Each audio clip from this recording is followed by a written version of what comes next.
everyone, it's Nicole from Nicole Loves Nails. Welcome to my channel. So today's video is for the Fall 2023 collection by Zoya. For Fall 2023, we have the Enamored release, which features 12 different nail polishes in a variety of finish. I don't know what the hand movement was. In a variety of finishes. So Zoya has switched things up a little bit for this release. All polishes are now shipping with Zoya's Z-Wide brush, and we also have the option of getting full-size polishes or minis. Before we get into today's video, I got a couple of things to mention. The first being, if you are new around here, hi, my name is Nicole. It is wonderful to meet you, and thank you very much for clicking on today's video. Do consider hitting subscribe if you enjoy nail polish and lifestyle related content. I upload new videos every single week on Tuesdays and Saturdays, and I also go live every single Sunday. If you're in fact a returning subscriber, welcome back. How are you doing? And yes, got another Twilight shirt on for today. So I did purchase these polishes from the Zoya website, and as always, all thoughts and opinions are my own. Also, on top of having the Enamored collection, I also have the Zoya colors of the month. I have months July through September, and I also did purchase those as well. As far as I'm aware, the Enamored collection is not limited edition, but I do believe the colors of the month are limited edition. At the time of recording, a few of them are out of stock. My bad, I'm sorry. Sorry, I didn't know they were limited edition. So as always, down in the description box, I will have links to these Zoya website, their social media pages, my social media pages, as well as a link to my blog post on NicoleLovesNails.com, where I host all of my swatch photos, as well as provide a written review. There is a separate blog post for each of these releases, so each color of the month has its own blog post, and then the collection itself has its own blog posts. Timestamps are down there as well. Let's just get into this video. First up, we have Brianna, which Zoya describes as a sophisticated toasted pink cream. Brianna had a fantastic formula. I feel like I see this type of color a lot released this time of year. It's a very office appropriate fall neutral mauvey pinky kind of shade. While I generally do not enjoy colors like this, I really loved how this one looked on my skin tone. Actually going to be recommending this one to my sister because this polish right here is very much my sister's vibe. While I would say that the formula itself is on the thicker side, I did find that it self-leveled absolutely perfectly. I think this one is going to be a 2 to 3 coater depending on application style and personal preference. For my full hand swatches, I did opt to go in for 3 coats. If you are like me and get kind of irritated at seeing dark spots on your nails, I'll say go in for 3 coats. If you aren't super picky, it is passable in 2 coats. Well, of course, will be fairly easy, and I had no issues with staining. And now we have Frenchy, which Zoya describes as a warm beige pink cream. Frenchy is another color that I kind of think of like as office appropriate neutrals. I feel like if you're the kind of person who likes mannequin hands or like French manicures, that this would be a color that would likely be up your alley. I generally do not have high expectations on colors this light being 2 coaters for me. This one did actually blow my expectations out of the water because they were so terribly low. I actually reached really nice opacity with this one in only 2 coats. It was a little bit streaky on that first coat, but I found overall, because the formulation is a little bit on the thicker side, that I was able to float my coats on relatively easily and reach full opacity in 2 coats. However, I could see some people's application style causing them to need a 3rd coat. Overall, Frenchy is not my vibe, but I do think it's a pretty nice color if you don't have one like it already. It's 2 coats plus glossy top coat of Frenchy, super easy removal, and I had no issues with staining. And now we have Vera, which Zoya describes as a enticing bright mulberry cream. I do not know what happened to my footage that I was recording for this one. For whatever reason, I did not hit record when I was doing my first coat, but I did record my finger with the first coat on for like 45 seconds. So yeah, I don't know what happened. Vera had a fantastic formula. It applied buttery smooth, self-leveled perfectly. Coverage was actually really fantastic. Not quite a 1 coater, but very solid 2 coats. This is one of 2 polishes in this release that if you base your purchase off of the picture on the Zoya's website, you're likely going to be sorely disappointed by what you get in person. I have a picture up in the corner of what this polish looks like on the Zoya website versus what my bottle shot looks like for me, and you can see my full hand swatches here that it's still not the color that it is on the Zoya's website. So other than the website looking wildly inaccurate, I've got no complaints on this one. So that is 2 coats of Vera plus glossy top coat, easy removal, and I had no issues with staining. I had originally thought that this was going to be super similar to Hollow Taco's Feeling Fiendish from the new Safio release.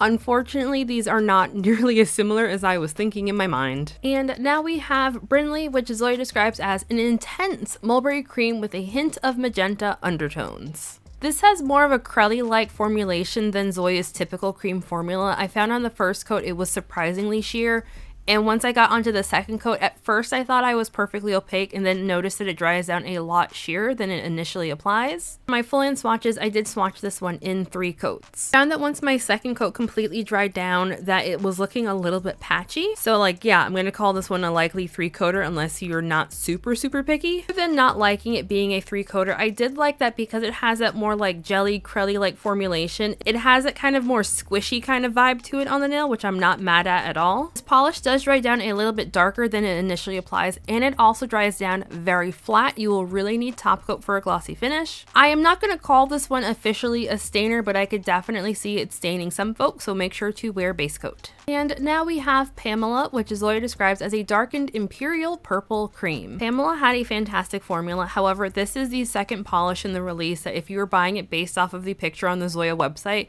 you might freak out a little bit when you open up your package. No, I was very confused when I saw the color this one looks in the bottle versus how it looks on the Zoya website. I did find that this one dries down a lot darker on the nail than it looks in the bottle, but I'm hesitant to say that it's even still the same dark color that I was seeing on the Zoya website. Personally, I feel like I'm leaning towards liking the color in the bottle more than the other 2 colors, but I do still like how it looks on the nail nonetheless. I swatched Pamela in 2 coats plus glossy top coat. I did not realize until I got outside that this was looking a little bit patchy and uneven, so I'm going to call this one a 2 to 3 coater depending on application style and personal preference. This is another polish that while I did not personally experience any staining, I would definitely recommend wearing base coat because I feel like this is a potential stainer. And now we're moving into the more interesting formulations. This one is called Murphy, and Zoya describes as an ultra dark army green crushed velvet finish. Murphy had a fantastic formula. I was pleasantly surprised at how opaque this one was on the first coat. I wouldn't call it a solid 1-coater, but if you go in for thicker coats, it's likely going to be a 1-coater. As per usual, I opted for 2 thin coats for my full hand swatches. I'm a little fuzzy on what the crushed velvet formulation is supposed to be. I don't know what's going on.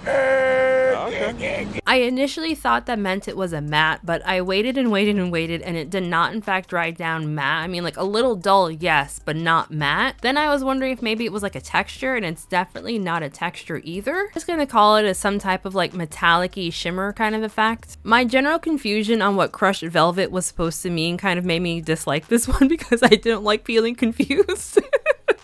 So that is 2 coats of Murphy plus glossy top coat. Super easy removal, no issues with staining. And now we have Precious, which Zoya describes as an orchid mauve purple infused with a hint of micro rose gold. I absolutely love the what I'm calling micro flakies in this polish. They're not as like in your face as I would personally like. It's very delicate in the polish. It was pretty cute nonetheless. Both formula and application were really perfect for this one. Coverage was also pretty dang fantastic. 2 coats from my full hand swatches, and I did have like a little hint of VNL with this one, so like if that bothers you, throw on a 3rd coat. But I feel like for these more delicate looking polishes, like I don't mind like a little peek of the visible nail line. Flakies will of course make removal a little bit more messy. I wouldn't say it'd make it terribly difficult, but definitely messy. But if you were using the soak off method like I keep telling people, you won't have too big of a mess anyway. And now we have Eleanor, which Zoya is describing as a dark cinnamon mahogany crushed velvet finish. Why you always lying? Listen, I am by no means an expert in what color mahogany is, but one thing I know is the color of cinnamon.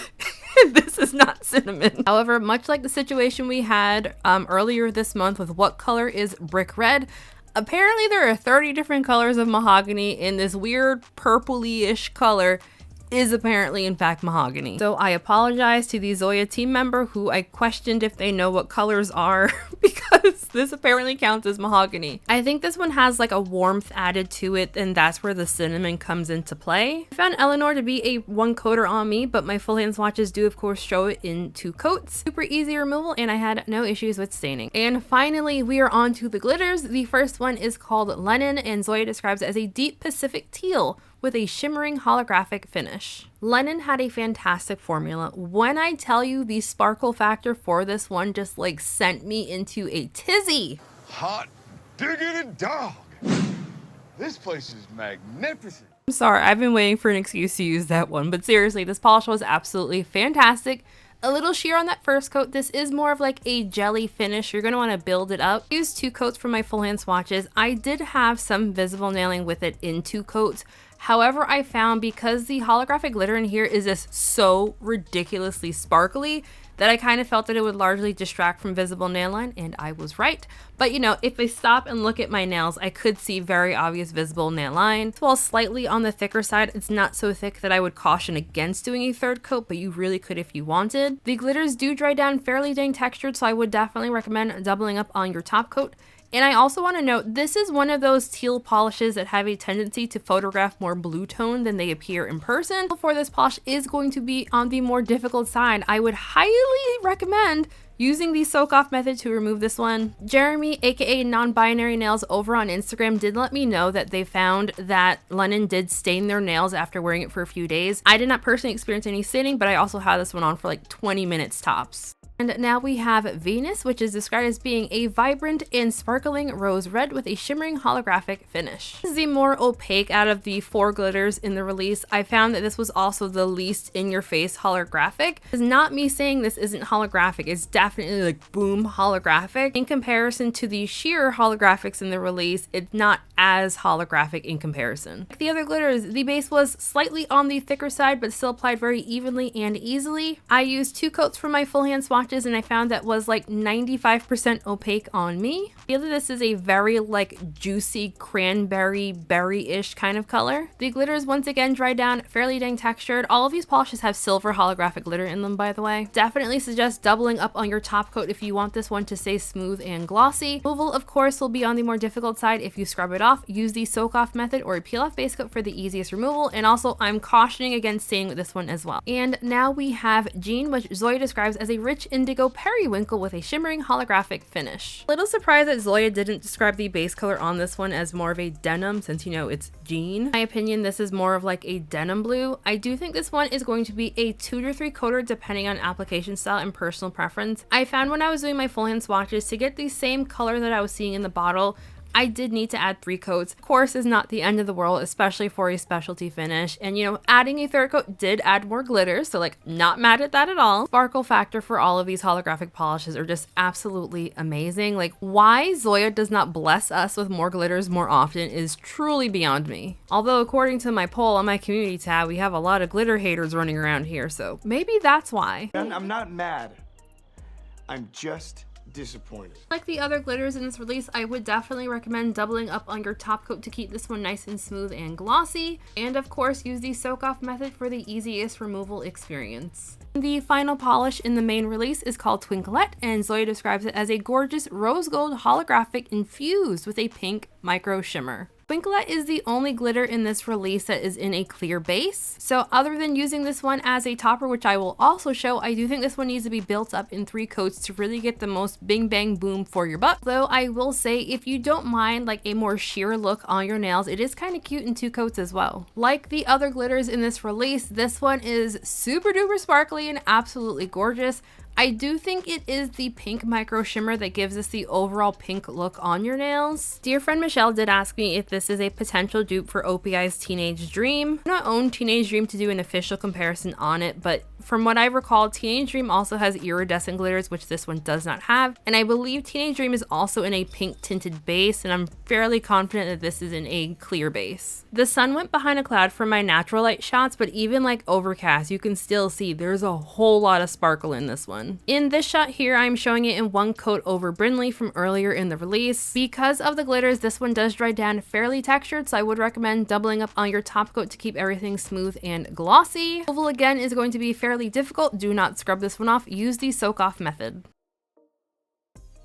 And now we have Zelli, which is the July color of the month. Zoya describes this one as a vibrant hot pink that packs a punch. Zelli had a fantastic formula, but this one is thick.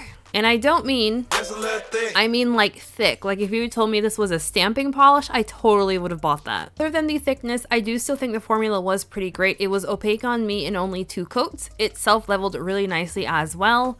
Opacity was pretty good on that first coat, but I had a little bit of unevenness, so I decided to add a second coat. This is a super duper bright pink. I absolutely love neon pinks. In typical neon fashion, this one does dry down fairly flat, so you will want top coat to give this one a nice glossy finish. I'd also recommend wearing base coat with this one just to prevent with any staining. I did not personally experience staining though.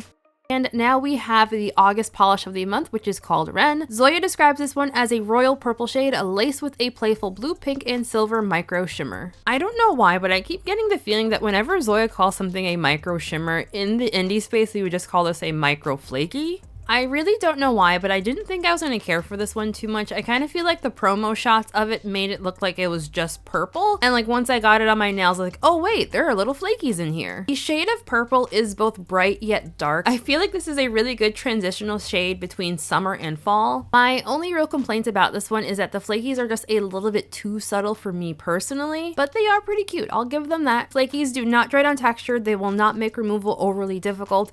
I do potentially see this one being a stainer, so I would definitely recommend wearing base coat. I did not personally experience any staining though. And the final polish I have is called Connor. This is the September color of the month. Zoya describes it as a mid-tone gray with holographic flakes as well as micro glitter. The glitters from the Enamored collection are more in a jelly base. I feel like this is in more of like a curly-ish kind of base. It is a lot more opaque on the nail than most of the other glitters in the fall collection. Because the base is so opaque, I tended to find that it made the holographic in here a little bit muddied down. Like it's not as like boom in your face looking on the nail as it is in the bottle. Don't get me wrong, it is still very holographic. I just feel like the base has kind of muddied it down a little bit and it was kind of like, okay. Call this one a 2 to 3 coater depending on personal preference. For my full-in swatches, I did use 2 coats. However, looking at my footage, I feel like I can see a lot of like dark spots on my nails that I feel like are kind of annoying me. So yeah, there's that. This is also going to need multiple coats of top coat to get perfectly smooth. I was living very dangerously when I was doing my swatches and I only used 1 thick coat of the Salon Perfect Plumping Gel Top Coat. Normally that does a pretty good job at smoothing out glitters fairly easily in 1 thicker coat, but my nails are very textured by the time I finish my swatches, so definitely double up or even triple up on your top coat to get the one nice and smooth. This is going to be another polish that I would recommend using the soak off method or a peel off base coat for the easiest removal. Alrighty, so final thoughts. So I'll say for the Enamored collection, I thought this was a really pretty release. I particularly, obviously, really enjoyed the glitters. Y'all know I love me some glitter. I love glitter a lot. So yeah, I was really happy to see some glitters in this release. I feel like the color story as a whole is very cohesive looking. I feel like if it's one thing Zoya does well is having a cohesive color story. I do wish that there was a little bit more variety in those colors. I feel like there's a lot of pink, red, and purple base colors in here, and I feel like we could have gotten like, you know, throw in a mustard or 2 or something along those lines. So that's my only like nitpick, that like it's leaning very heavily towards pinks, reds, and purples. And as I mentioned in the live swatch, another thing that I really was not a big fan of was the fact that several polishes, like the picture that's available on the website is drastically different than what you actually get on the nail. I know for quite a long time now people have been complaining that the Zoya website does not actually feature swatches, and if you want swatches of things you gotta head to like Google or Instagram or something like that. In the past, when I would be buying Zoyas just like for my own personal stash, I always looked up swatches first because I just didn't find what's on the Zoya website to be super duper reliable, in my personal opinion. That's my opinion! But I am super duper ecstatic that Zoya is finally shipping polishes with the Z-Wide brush. The summer collection and all the colors of the month have been coming with the Z-Wide brush, but I wasn't 100% sure if like that was going to be the standard, so I'm really happy that they're finally like shipping it with that brush. For those of you who like the skinnier brush, I am unclear on if you can purchase that one on the Zoya website. I will check when I'm recording this. And here we go. I hope you're hungry for nothing.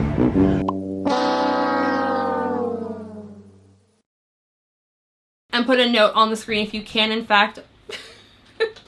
That's Darla. You can kind of see the floof. I also find it very interesting that this release is available in both full size and minis. Like y'all know from the summer release, the Beachy Brights, I absolutely hated those mini bottles. Like I'm not a fan of minis. I don't like them. They're not for me. So I thought it was very interesting that like now Zoya is also offering mini size bottles. I feel like all of the mainstream brands do have mini size bottles. And so I suppose it was like odd that Zoya didn't have them. So I guess for the people who like minis, Good on you. My top picks are very clearly going to be all of the glitters. Like, duh, I'm picking glitters. That's what I do. I like glitters a lot. As far as the colors of the months go, in theory, I like the idea of the colors of the month. Like, I like that they've been having seasonally appropriate colors for each month. If you weren't aware, Zoya polishes are all priced at $12 straight off the bat. There's always been a free shipping code available for when you pick up the color of the month, where whatever you order with that gets free shipping. So it's been nice to be, you know, just $12 and that's that. Zoya tends to package things very eco-friendly. When you're buying just the one polish, they send it in a bubble mailer, and as far as I can tell, there is no plastic in the bubble mailer. Although the label might have some kind of plastic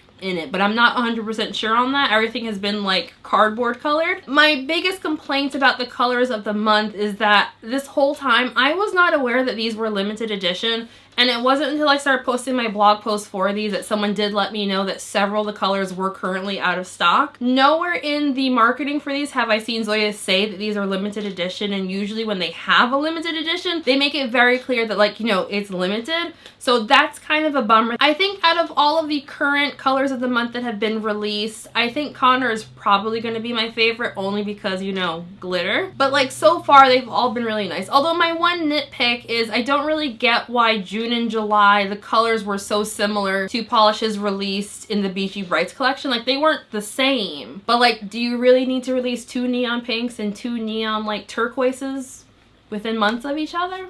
I don't know. I guess Zoya said yes. As far as pricing goes for these, all Zoya polishes are priced at $12. The minis are priced at $8. And the mini size bottles do also come with like a mini version of the Z-Wide brush. So I'd love to know what everyone else thought of these releases. What do you think of the colors of the month? What do you think of the color story? Let me know. So if you've been watching the videos, you know that I have been doing ranking systems on all of my favorite fall collections for the year. Zoya is the 5th and final fall collection that I will be reviewing on the channel. As far as ranking goes, currently we have OPI, Orly, Essie, and then China Glaze. Once I saw that this release had 4 different glitters, I was really wondering if my love for glitter was going to get me to like this release more than the OPI. I love the color story, I love the formulas, everything was really pretty on that one. I think because this collection was so heavy on pinks, reds, and purples that there wasn't enough variety in the color story to get me to knock OPI at the top, because OPI had a whole ass rainbow. So, you know, we like rainbows around here. My final ranking for mainstream polish collections, we have OPI, Zoya, Orly, Essie, and then China Glaze. It was brought to my attention that I should also count China Glaze's Halloween collection as part of my fall collection reviews, because China Glaze was the only one who also released like an actual Halloween collection. Maybe it would bump it up into 4th place and bring Essie back down, but I don't know if I want to count it, because like, this is specifically fall collections and not, you know, fall and Halloween. But I don't know. I'd love to know everyone else's rankings for what the fall collections have been. I am super curious to see what everyone else thought of all of these releases. So before we end today's video, I want to give a very special shout out to my channel members. Besties, thank y'all so dang much. I am very much looking forward to our live stream in a couple of minutes, actually. So yeah, just thank you so much for all the love and support. You guys are truly amazing. Your names, of course, are all on the screen right now. If you'd like to sign up for my channel memberships, I have a link for that down in the description box. But as always, please do not feel pressured to sign up for my channel memberships. Like, it's an optional thing. Just, you know, like the video, comment, subscribe, all of the things. And like, seriously, we are really good around here. So just thank you all so very much for watching today's video. I hope everyone has a fantastic weekend. I'll see you all Sunday for my polish pickup wish list with me live stream, and just have a good one. Bye!